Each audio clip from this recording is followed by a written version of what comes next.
Black board education में आपका स्वागत है। इस वीडियो में हम ऑप्टिक्स के ऑब्जेक्टिव क्वेश्चन को देखेंगे जो 12th के साथ साथ किसी भी कंपटीशन के लिए काफ़ी महत्वपूर्ण है।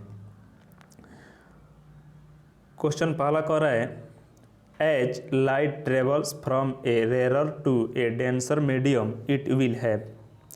जैसे जैसे प्रकाश विरल से सघन माध्यम में जाता है तो उसका पहला ऑप्शन कर रहा है इंक्रीज्ड वेलोसिटी। तो जब प्रकाश रेयर से डेंसर में जाता है, विरल से सघन में जाता है तो उसकी वेलोसिटी बढ़ती नहीं है, कम हो जाती है। तो यह बिल्कुल ही पहला ऑप्शन गलत हो जाएगा। दूसरा कह रहा है डिक्रीज वेलोसिटी, तो वेलोसिटी बढ़ेगी, यह बात सही है। और तीसरा कह रहा है डिक्रीज वेवलेंथ, तो यह भी सही है क्योंकि v बराबर होता है न्यू लेमडा, जहाँ v वेलोसिटी है और न्यू जो है फ्रीक्वेंसी है यह, और लेमडा जो है वेवलेंथ है। तो वेलोसिटी बराबर होता है न्यू लेमडा। तो लेमडा जैसे बढ़ेगा तो वेलोसिटी भी बढ़ेगा, और वेलोसिटी बढ़ेगा तो लेमडा भी बढ़ेगा। तो इसलिए यहाँ पर कह रहा है डिक्रीज वेलोसिटी, तो यहाँ पर वेवलेंथ भी बढ़ेगा। तो इस प्रकार से ए और यहाँ इसका आंसर डी सही होगा, बी और सी दोनों सही है, ए गलत है। उसके बाद दूसरा क्वेश्चन कह रहा है a ray of light is travelling from a rare medium to a denser medium while entering the denser medium at the point of incident it. प्रकाश की किरण विरल माध्यम से सघन माध्यम की ओर गमन कर रही है, तो घटना के बिंदु पर सघन माध्यम में प्रवेश करते समय यह, अब ऑप्शन है goes straight into the second medium. इसका अर्थ है कि सीधे दूसरे माध्यम में चली जाती है। तो जब विरल से सघन में जाएगी, चाहे सघन से विरल में जाए, तो वह सीधे नहीं जा सकती है। तो पहला ऑप्शन गलत है। दूसरा कह रहा है बेंड टुवर्ड्स द नॉर्मल, इसका हिंदी हुआ नॉर्मल की ओर मुड़ जाती है। तो जब विरल से सघन की ओर जाती है तो नॉर्मल की ओर मुड़ जाती है, यह बात सही है। तो इसका आंसर बी ही सही होगा।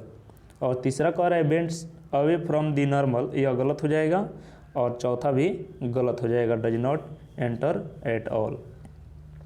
तो इसका आंसर हो जाएगा बी। तीसरा कह रहा है fish anticipates the presence of hunter further due to. मछली शिकारी की उपस्थिति का अनुमान किस कारण से लगाती है। ऑप्शन है स्कैटरिंग ऑफ लाइट, दूसरा ऑप्शन है रिफ्लेक्शन ऑफ लाइट, तीसरा है डिस्पर्सन ऑफ लाइट, और चौथा है रिफ्रैक्शन ऑफ लाइट। तो पहला कह रहा है कि प्रकाश के प्रकीर्णन, दूसरा प्रकाश के परावर्तन, तीसरा कह रहा है प्रकाश के डिस्पर्सन का हिंदी होता है विवर्तन, और चौथा कह रहा है प्रकाश के अपवर्तन। तो अपवर्तन के कारण यह अनुमान लगाता है शिकारी को। मछली जो है शिकारी का अनुमान, या शिकारी जो है मछली का अनुमान रिफ्रैक्शन के कारण, अपवर्तन के कारण लगाते हैं। तो डी इसका आंसर हो जाएगा। उसके बाद कह रहा है the bending of beam of light when it passes obliquely from one medium to another is known as. प्रकाश की किरण एक माध्यम से दूसरे माध्यम में तिरछे गुजरने पर झुकना क्या कहलाता है। तो प्रकाश जब एक माध्यम से दूसरे माध्यम में जाता है तो वह जब मुड़ेगा तो उसे हम रिफ्रैक्शन कहते हैं, अपवर्तन कहते हैं। तो इसका आंसर बी सही होगा, रिफ्रैक्शन। रिफ्रैक्शन का हिंदी होता है अपवर्तन। उसके बाद कह रहा है according to Snell's law the relation between angle of incidence and angle of refraction is. इसका अर्थ हुआ स्नेल के नियम अनुसार आपतन कोण और अपवर्तन कोण के बीच संबंध होता है। तो पहला ऑप्शन कह रहा है angle of incidence is always equal to angle of refraction. तो यह गलत है। परावर्तन के लिए आपतन कोण और परावर्तन कोण बराबर होते हैं, लेकिन अपवर्तन के लिए यह सही नहीं होता है। आपतन कोण हमेशा अपवर्तन कोण के बराबर नहीं होता है। दूसरा कह रहा है the ratio of sign of angle of incidence to the sine of angle of refraction is defined as refractive index। इसका अर्थ हुआ आपतन कोण की ज्या और अपवर्तन कोण की ज्या के अनुपात को अपवर्तनांक के रूप में परिभाषित किया गया है। तो यह सही है क्योंकि यह फार्मूला होता है साइन आई बटा साइन आर बराबर होता है म्यू, जहाँ म्यू क्या है, रिफ्रैक्टिव इंडेक्स है, अपवर्तनांक है। तो यह दूसरा जो ऑप्शन है यह सही है स्नेल्स लॉ के लिए। तीसरा कह रहा है the ratio of sine of angle of refraction to the sine of angle of incidence is equal to refractive index.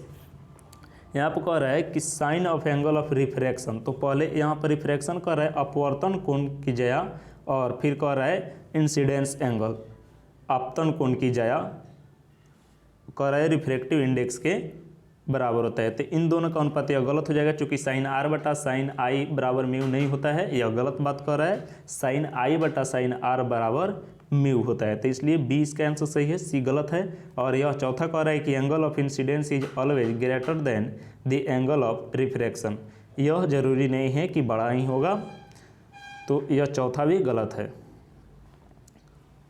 उसके बाद क्वेश्चन कह रहा है what is the velocity of light in diamond if the refractive index of diamond with respect to vacuum is 2.5।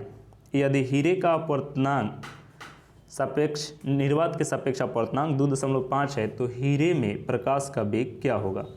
तो हम जानते हैं mu बराबर होता है सी बाई वी और सी का मान होता है 3 × 10⁸ मीटर पर सेकेंड और म्यू का मान यहाँ पर दे दिया है 2.5। तो इसमें से भी का जब मान निकालेंगे तो 3 × 10⁸ मीटर पर सेकेंड और फिर म्यू के जो है उससे भाग दे देंगे, हो जाएगा 2.5 से जब भाग देंगे तो इसका मान आ जाएगा 1.2 × 10⁸ मीटर पर सेकेंड। तो इसका आंसर हो जाएगा ए। यह ए है ऑप्शन बी और यह सी और यह डी ऑप्शन है, तो इसका आंसर हो जाएगा ए 1.5 × 10⁸ मीटर पर सेकेंड।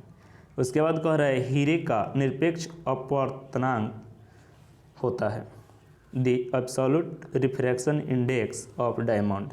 तो हीरे का अपवर्तनांक होता है 2.42, तो इसलिए इसका आंसर सी सही होगा। उसके बाद कह रहा है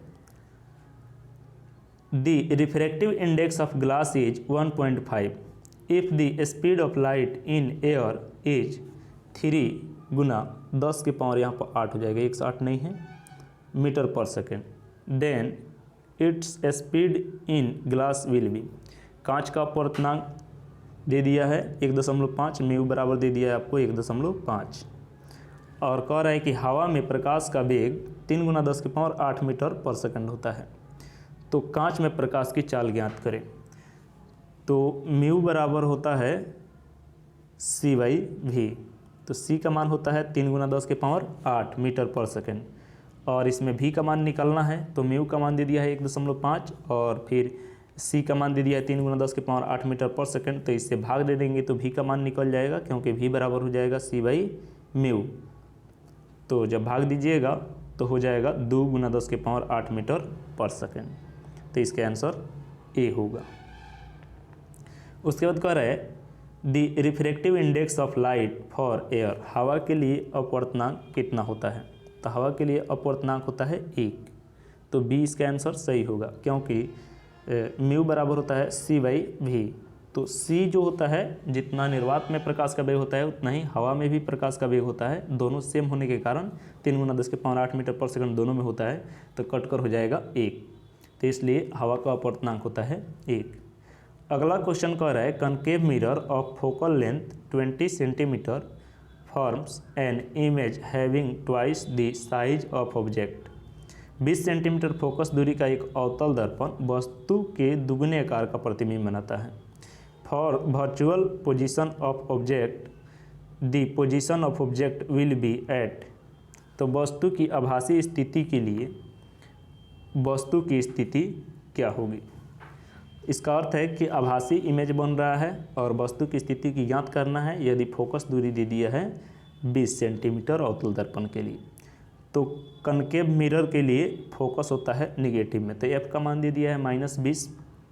मान लेते हैं कि एम बराबर फार्मूला होता है m बराबर माइनस भी बाई यू बराबर h2 बटा h1, जहाँ h1 जो है वस्तु की ऊंचाई है और h2 प्रतिबिंब की ऊंचाई है। तो यहाँ पर कह रहा है क्वेश्चन में कि प्रतिबिंब की जो ऊंचाई है वह वस्तु की ऊंचाई से दुगुनी है, अर्थात h2 बराबर हो जाएगा 2h1, दुगुना है, तो इसलिए यह हो जाएगा, यहाँ पर लिख दिए है 2h1 और फिर h1 जो है h1 ही रहेगा, उससे कटा दिए तो आ गया आपका 2, तो माइनस भी बाई यू बराबर हो जाएगा माइनस 2u। अब वस्तु को हम मान लेते हैं कि वस्तु दूरी जो है वह माइनस यू है, तो यहाँ पर भी का जो मान निकलेगा वह हो जाएगा प्लस 2u। ऐसे भी कह रहा है कि वर्चुअल इमेज जब बनेगा तो इसके लिए हमेशा भी प्लस होता है वर्चुअल के लिए। दर्पण सूत्र होता है 1/f बराबर 1/v प्लस 1/u। अब मान रखेंगे तो f का मान इसमें दिया है माइनस 1/20 बराबर v के जगह पर रख देंगे प्लस 2u, तो हो जाएगा 1/2u माइनस वस्तु की दूरी माने हैं u, तो हो जाएगा 1/u माइनस u। अब इसको हल करेंगे तो इसका एलसीएम ले लेंगे तो हो जाएगा 2u, और 2u से 2u कट जाएगा तो यहाँ पर हो जाएगा 1, और फिर यहाँ पर माइनस u से u कट जाएगा तो 2, तो घट जाएगा तो हो जाएगा -1, और यहाँ पर बच जाएगा यह -20 बराबर 2u। 2 से कटा दिए हैं तो यहाँ पर आ गया है 10 -10, और फिर इसमें -1 से गुना करेंगे तो हो जाएगा 10, तो u का जो मान आएगा वह हो जाएगा 10 सेंटीमीटर। तो 10 सेंटीमीटर दूरी पर इसे रखेंगे, तो इसलिए इसका आंसर हो जाएगा सी। तो इस क्वेश्चन का सी आंसर सही होगा। Thank you.